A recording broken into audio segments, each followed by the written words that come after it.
تمام قسم کی حمد و ثنا اور تمام کی تمام بڑائیاں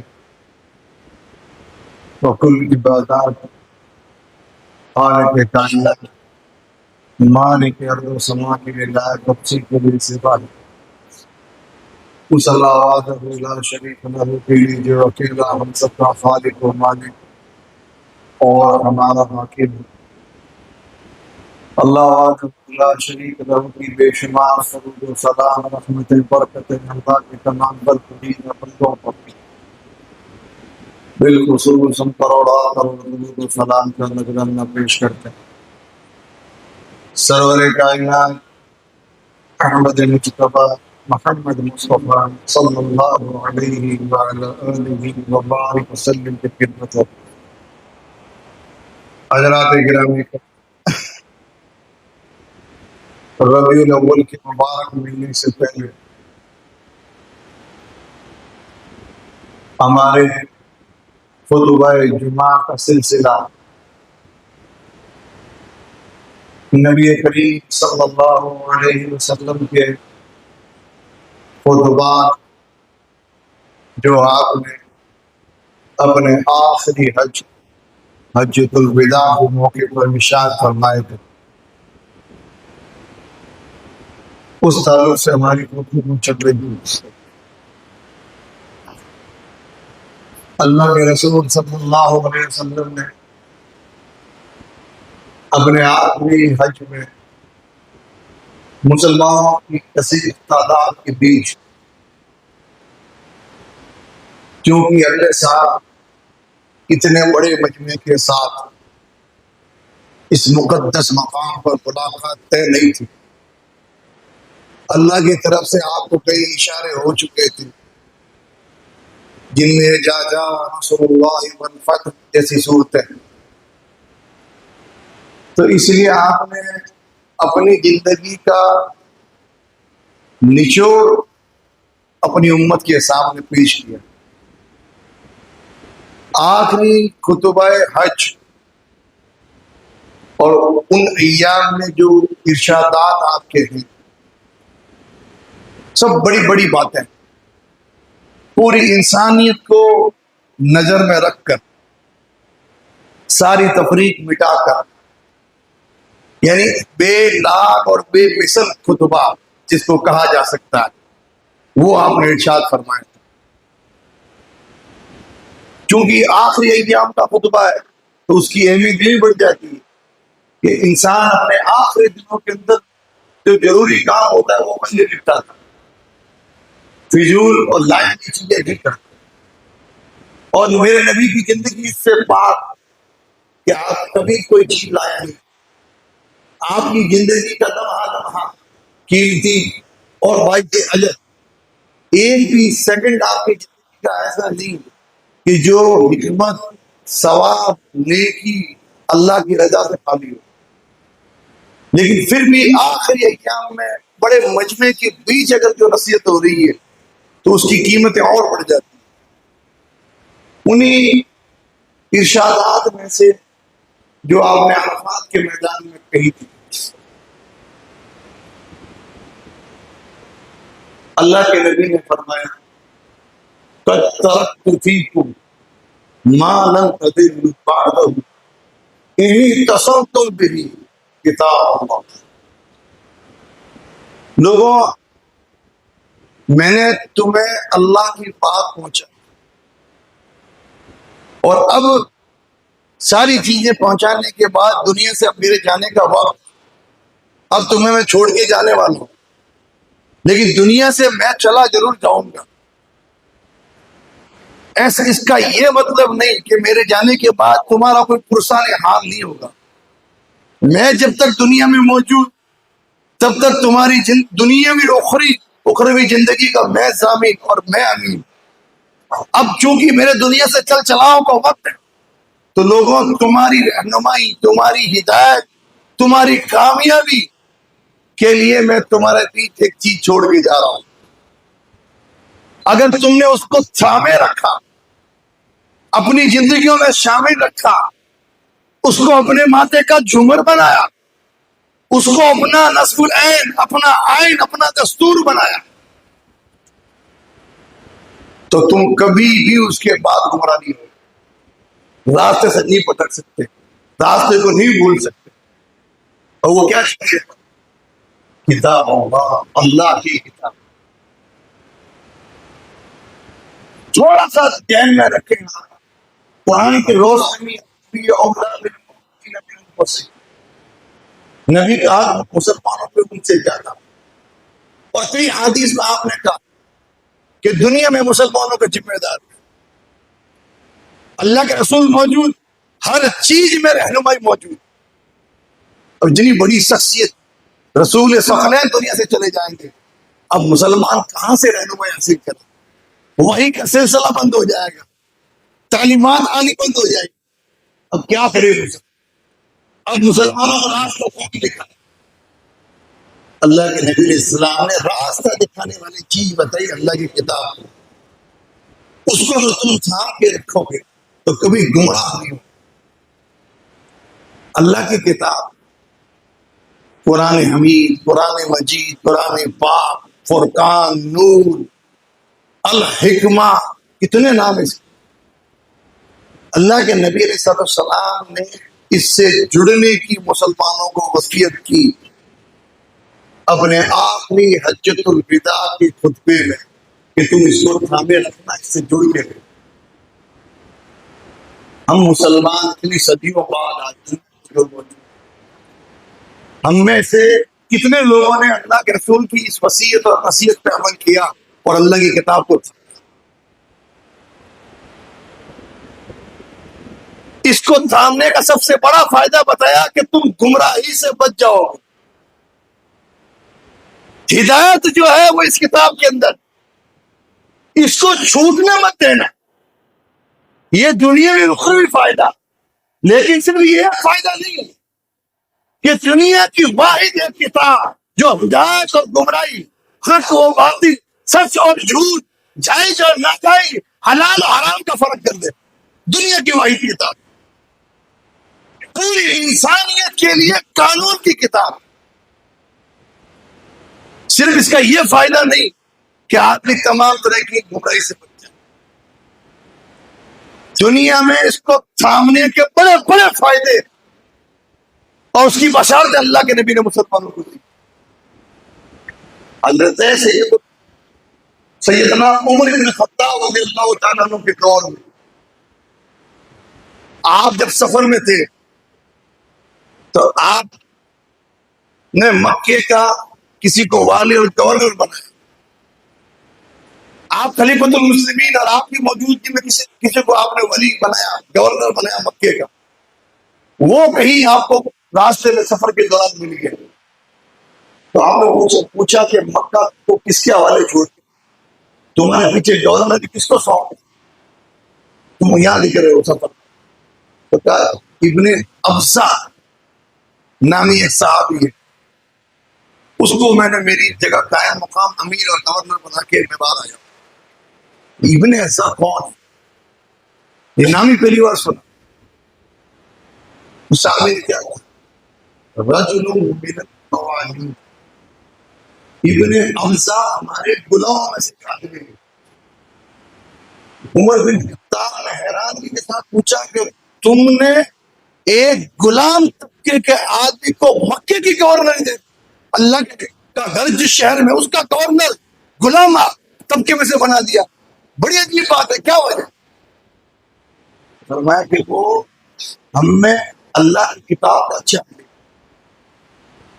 وہ اللہ کی کتاب کو جانتا ہے، فرمایا اس کو وراثت کا حصہ ہے، اس لیے میں فرمایا کہتے سچ کہا تمہارے نبی، ان اللہ یحفظ بہذا الکتاب اقوام، کہ اللہ تعالیٰ اس کتاب کے ذریعے قوموں کو اور لوگوں کو بلندی پہ بٹھا دے گا، لے جا کے دنیا میں بڑا ان کو رفعت شان دے گا، دنیا کی باغ ڈور ان کے ہاتھ میں آ سکتی ہے اس کتاب کے ذریعے۔ ایک غلام اور مکے کی گورنر، یہ اس کتاب سے جڑنے کا فائدہ۔ مسلمان اہل قرآن ہے، قرآن والے ہیں، قرآن والے ہیں، قرآن تو سامنے والے، لیکن اس کے باوجود مسلمانوں کے حالات ایسے کیوں ہیں دنیا کے اندر؟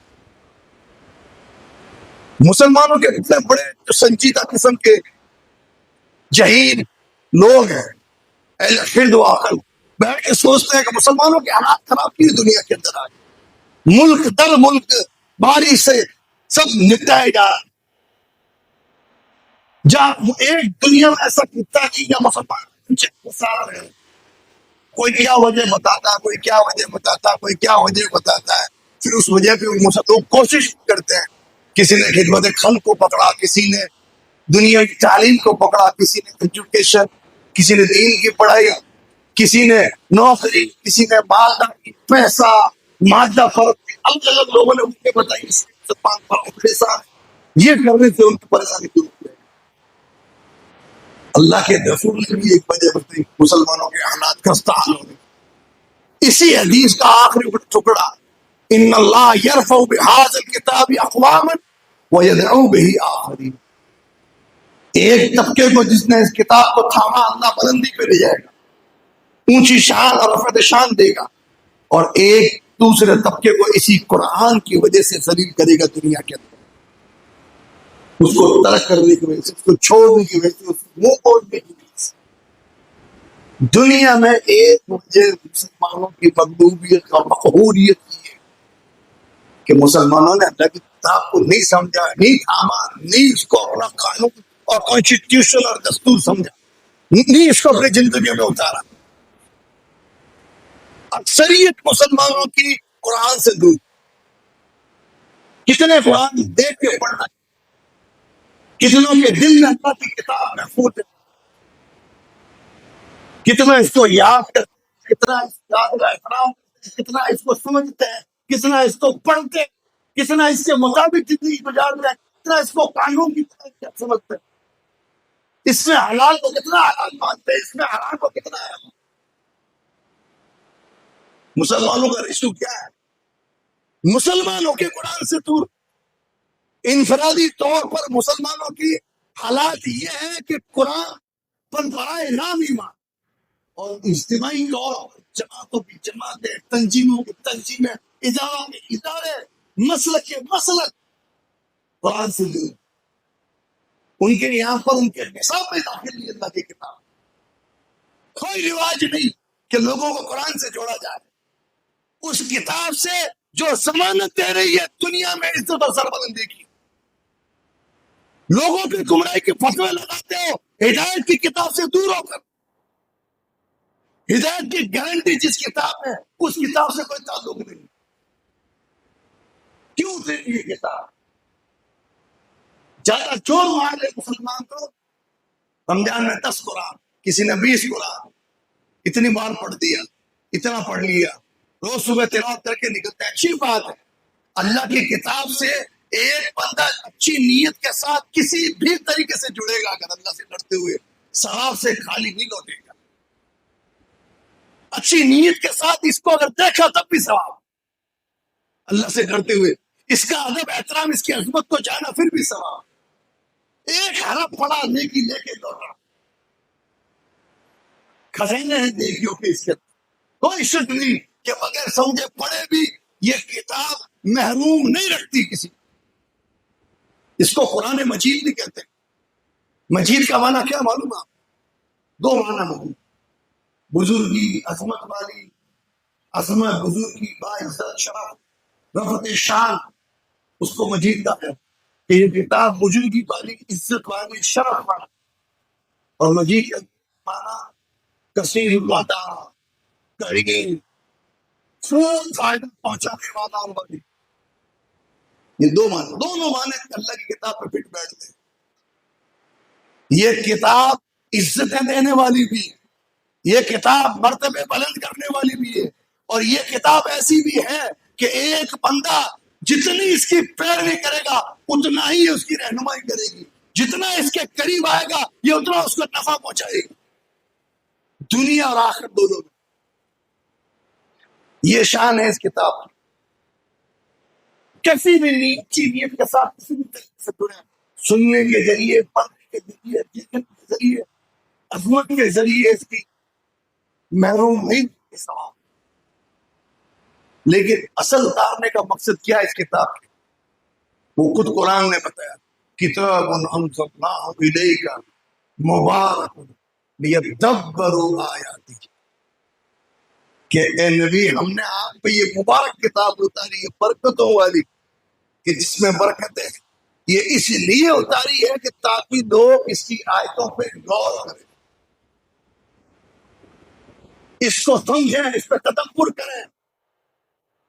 سمجھنا تدبر وہاں کب ہوتا؟ امام صاحب پورا قرآن تراویح کے پڑھ لیتے، کتنے لوگوں کو سمجھ آتا؟ روز ایک پارا پڑھ کے گھر سے نکلتے ہیں، کتنا اس کو سمجھ میں آتا؟ قرآن سمجھنا دور، سورہ فاتحہ سب المثانی بار پڑھی جانے والی سورت، اس کا معنی مفہوم پتا. اگر سورہ فاتحہ کو سمجھ لے تو سمجھ لو 90% اصلاح سمجھ. زندگیاں کھپا دی لوگوں نے دین میں، دین کے کام میں، دعوت و تبلیغ میں. قل هو اللہ احد کا مطلب اور معنی پتہ نہیں آتا. لیدبروا آیاتہ، اللہ کی آیتوں پہ غور کرنا، قرآن کو سمجھ کے پڑھنا، اس کے معنی کو سمجھنا، اس کی تفسیر کو پڑھنا کتنا رواج ہے. کہاں اللہ کی کتاب سے جڑاؤ دلوں میں نہیں ہوتا، نہ بوڑھوں کے، نہ بچوں کے، نہ مردوں کے، نہ عورتوں کے، کہ اللہ کی کتاب کو کیا سمجھ کے نہیں پڑھنا چاہیے. کیا مولویوں نے ایسا ڈرا کے رکھا ہے، اللہ کی کتاب نہیں ہوئی کوئی شعر ہو گیا کہ قریب جاؤ کے دیکھا جائے، اتنا ڈرا کے رکھا مجھے. اتنے وہ لوگ اس پر نافذ کیے، اتنے سارا علم ہوگا تو قرآن کو سمجھے، قرآن سے جڑنے ہی نہیں. 17 طرح کے ڈاؤٹ مسلمانوں کے دلوں میں ڈال دیتے ہیں، جبکہ اللہ تعالیٰ نے اپنی اس کتاب کی حکمت اور برکت اور ترتیب تو دیکھو اس کی، کہ قرآن کھولتے ہی نظر کہاں پڑتی ہے، ذالک الکتاب لا ریب فیہ، یہ کتاب تو نے پکڑی ہے، سارے شک دلوں سے نکال کے پھینک دے. ہوتا علم یقین، اگر دل میں ڈر ہے تو ہدایت پکی اٹھے گا. یہاں سے کیا مولوی اور کیا مفتی، اللہ کہہ رہا ہے کہ ڈرنے والوں کے لیے ہدایت، اور تو مسلمان ہے، اللہ رسول کا وفادار ہے، تو کیسے گمراہ ہو جائے گا اس سے؟ ارے یہ تو ہدی للناس ہے، پوری انسانیت کے لیے اس میں رہنمائی موجود ہے، کوئی قریب آئے اس کے نہیں جھوٹا ہو سب اللہ کی کتاب سے. اللہ نے اس کتاب کو اتارنے کا مقصد یہ بتایا کہ یہ برکتوں والی کتاب دنیا میں آئی اس لیے ہے کہ لوگ اس کو سمجھ کے پڑھیں. اس کتاب نے 10 یا 12 سالوں میں انسانوں کی ایک چھوٹی سی جماعت کو تھوڑے سے وقت کے اندر ایسا بدلا کہ ان انسانوں نے جزیرہ عرب کو پلٹ کے رکھ دیا. 23 سال کے کم وقت میں، جب پورے 23 سال ہوئے نبوت کو، تب یہ قرآن پورا اترا. پورا اترنے سے پہلے پورے جزیرہ عرب پر اسلام کا پرچہ آ گیا. چند لوگ تھے اس کتاب کی یہ برکت، دنیا کی یہ عبادت. اور آخر کے منازل میں سب سے پہلی منزل قبر ہے. اور قبر میں کیا ہوتا کہ سب قبر کے اندر سوال جواب ہوتے ہیں. تیرا رب کون ہے، تیرا نبی کون ہے، تیرا دین کیا ہے. لوگ سمجھتے ہیں بہت آسان ہے، جواب دے دے. شرابی کو بھی پتا ہے اللہ رب ہے، اسلام دین ہے. جواب پتا ہونا اور بات ہے، جواب اس وقت یاد آنا اور بات ہے. قبر میں جواب یاد آ جائے اس کی کیا گارنٹی؟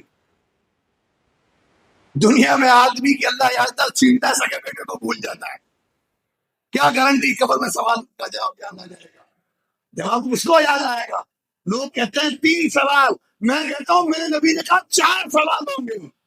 رب پوچھ لیا، نبی پوچھ لیے، 3 پوچھ لیا، جواب صحیح دیے تو 4 ثابت کرنے والا سوال کہ جواب صحیح اور غلط ہے کہ نہیں. یہ جواب تو نے کہاں سے پتا کی ہے؟ کیا کہے گا؟ کہا تو کتاب اللہ آمنت بہ وصدقت، میں نے اللہ کی کتاب پڑھی تھی اس پر ایمان لایا تھا، اس کو سچ مانا، اس لیے جواب دے پا۔ پتا چلا جو قرآن سے جڑا ہوا ہے، قرآن کو سمجھ کے پڑھتا ہے، اس سے کسی نہ کسی طریقے سے اپنا تعلق جوڑے ہوئے ہے، اس کی خبر کی منزل آسان ہے، اور اس کو سوالوں کے جواب اللہ کی کتاب سے جڑاؤ۔ اللہ کے نبی فرماتے ہیں قبر کے اندر عذاب کے فرشتے آئیں گے، انسانی جسم کا سب سے بہترین حصہ کیا ہے؟ سر، جسم کی کوہان، اسی سے اس کی پہچان ہوتی ہے۔ سر کاٹ دو، کیا انسان، کیسے انسان، کس رنگ کا، کس نسل کا، کس مذہب کا، کس دھرم کا، نہیں پتا، صرف پہچان ہوتا ہے۔ اللہ کے نبی فرماتے ہیں قبر میں اتارنے کے بعد عذاب کا فرشتہ جب آتا ہے عذاب دینے کے لیے، سر کی طرف سے قرآن آ کے کھڑا ہو جاتا ہے عذاب کے فرشتے کو۔ کس کے لیے آیا گا قرآن؟ عذاب کے فرشتے کو دور کرنے کے لیے سر کی طرف سے۔